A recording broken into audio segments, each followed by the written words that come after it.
हमें एक बहुत ही इम्पॉर्टेंट चीज़ के रिगार्डिंग बात करनी है इस चैप्टर के अंदर, जो कि इस चैप्टर का बेस है। बिना उसके हमारे को कोई भी चीज़ समझ में नहीं आने वाली है। ठीक है, क्या है वो ज़रा ये समझिए। बेटा मैंने आपको क्या सिखाया है, P and L appropriation account के अंदर क्या क्या आता है, उसके कंपोनेंट क्या क्या हैं। हमने वहाँ पे बेटा इंटरेस्ट ऑन ड्राइंग की ट्रीटमेंट को समझा है, ये कंपोनेंट आता है। इंटरेस्ट ऑन कैपिटल की ट्रीटमेंट को समझा है, ये कंपोनेंट आता है। ठीक है, हमने वहाँ पार्टनर की सैलरी की ट्रीटमेंट को समझा है, हमने वहाँ पार्टनर की कमीशन की ट्रीटमेंट को समझा है। ठीक है, ये सारी की सारी चीज़ें हमने जो है उसके अंदर समझी है। ये हैं, ये पी एंड एल एप्रोप्रिएशन के अंदर आते हैं बेटा। ठीक है, अब मैं 3 कंपोनेंट और बता रहा हूँ आपको, जो आपको बेटा घोल कर पी जाने हैं। क्या है ये कंपोनेंट? सबसे पहला जो कंपोनेंट है बेटा, ये है आपका इंटरेस्ट ऑन लोन। दूसरा जो आपका कंपोनेंट है वो है बेटा रेंट। और तीसरा जो कंपोनेंट है इसको हम कहते हैं बेटा मैनेजर कमीशन। क्या कहते हैं इसको हम कहते हैं मैनेजर कमीशन। ये 3 component, interest on loan, rent और मैनेजर कमीशन, ये 3 कंपोनेंट आपने कहीं भी पी एंड एल एप्रोप्रिएशन में नहीं देखे होंगे बेटा। उसके फॉर्मेट में मैंने नहीं पढ़ाया आपको। ये बेटा मैंने आपको इसलिए नहीं पढ़ाया है क्योंकि ये जो तीनों के तीनों कंपोनेंट होते हैं बेटा, आपको ये ध्यान रखना है ये क्या होते हैं। ये बेटा खर्चे होते हैं। क्या होते हैं? ये खर्चे होते हैं, ये एक्सपेंडिचर होते हैं ये। और एक्सपेंडिचर जो है वो कौन रिकॉर्ड करता है? एक्सपेंडिचर जो है वो बेटा रिकॉर्ड करता है प्रॉफिट एंड लॉस अकाउंट। कौन रिकॉर्ड करता है बेटा? Profit and loss account record करता है। Debit all expenses and losses, credit all income and gain. जो ये तीनों है बेटा, इंटरेस्ट ऑन लोन, रेंट और मैनेजर कमीशन, ये बेटा एक्सपेंडिचर है, खर्चे हैं। ये जो खर्चे होते हैं वो बेटा कंपलसरी होते हैं नेचर के अंदर कि भाई होना ही होना है ये। लेकिन जो ये है बेटा, ये जो हमने पी एंड एल एप्रोप्रिएशन के पढ़े, ये बेटा एक्सपेंडिचर नहीं है, ये एक्सपेंडिचर नहीं है। अगर एक्सपेंडिचर होते तो वहाँ पे आते ना पी एंड एल के अंदर। ये एक्सपेंडिचर नहीं है बेटा, ये बात आपको ध्यान रखनी है, इसलिए ये पी एंड एल एप्रोप्रिएशन के अंदर आते हैं।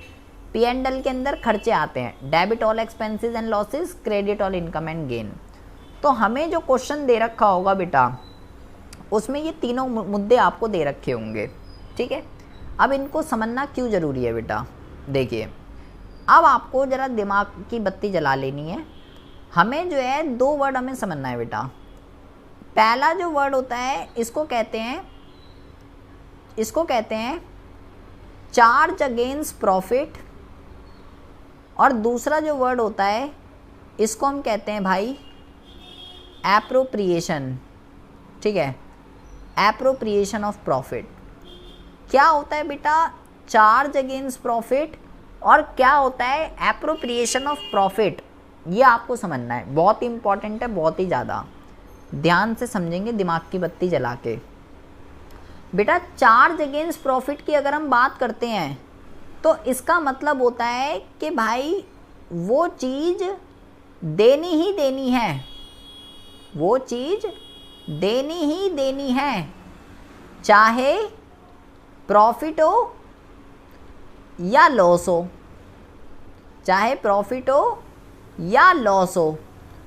उस चीज़ को हम क्या कहते हैं? जो भी चीज़ चार्ज अगेंस्ट प्रॉफिट होती है बेटा, इसका मतलब ये होता है चाहे फर्म को प्रॉफिट हो रहा है चाहे फर्म को लॉस हो रहा है, वो बेटा जाएगी। उस चीज़ को चार्ज अगेंस्ट प्रॉफिट कहते हैं, चार्ज अगेंस्ट प्रॉफिट। जैसे कि एग्जाम्पल अभी बेटा मैंने आपको ऊपर 3 बताए। जैसे कि बेटा इंटरेस्ट ऑन लोन, दूसरा मैंने आपको बताया बेटा रेंट, और तीसरा मैंने आपको बताया मैनेजर कमीशन। ये तीनों किसके एग्जाम्पल हैं? ये तीनों बेटा एग्जाम्पल हैं चार्ज अगेंस्ट प्रॉफिट के। ये तीनों के तीनों अगर आपको क्वेश्चन में दे रखे हैं तो बेटा चाहे क्वेश्चन के अंदर प्रॉफिट हो रहा है चाहे क्वेश्चन के अंदर लॉस हो रहा है, आपको बेटा ये देना ही पड़ेगा, चाहे कुछ भी हो जाए, आंधी आ जाए या तूफान आ जाए। चार्ज अगेंस्ट प्रॉफिट होते हैं ये बेटा, खर्चे हैं, ये देने पड़ते हैं, एक्सपेंडिचर हैं, कंपलसरी होते हैं। अच्छा जी, ठीक है, दे देंगे। वहीं पे अगर हम बात करते हैं एप्रोप्रिएशन की, एप्रोप्रिएशन का क्या मतलब होता है?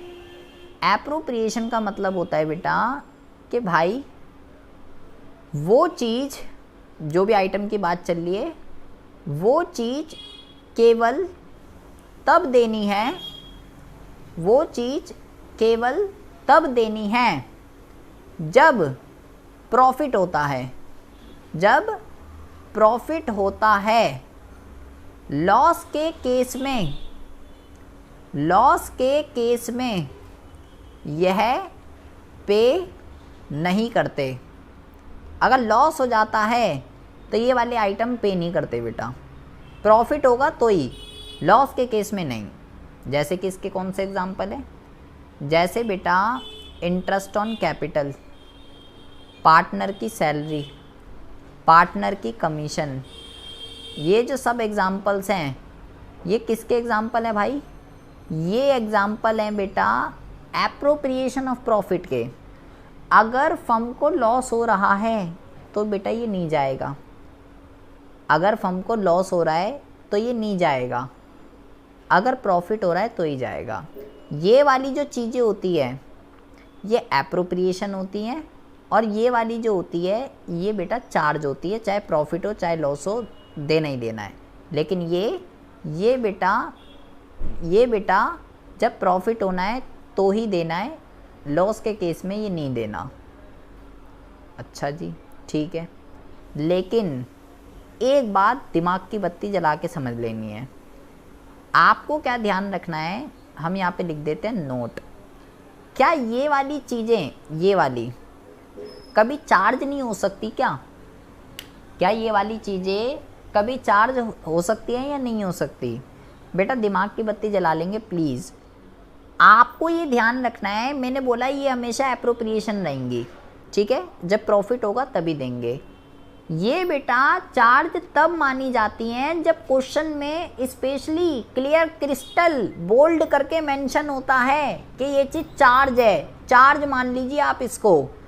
अगर बेटा हम यहाँ पे लिखते हैं, अगर क्वेश्चन में स्पेशली मेंशन है, स्पेशली मेंशन है, क्या मेंशन है क्वेश्चन में? अगर क्वेश्चन में स्पेशली मेंशन है कि ये चार्ज है तो ही हम इसको चार्ज मानते हैं, तो ही हम इसको चार्ज मानते हैं। अदरवाइज क्या रहेगा बेटा? अदरवाइज एप्रोप्रिएशन रहेगा।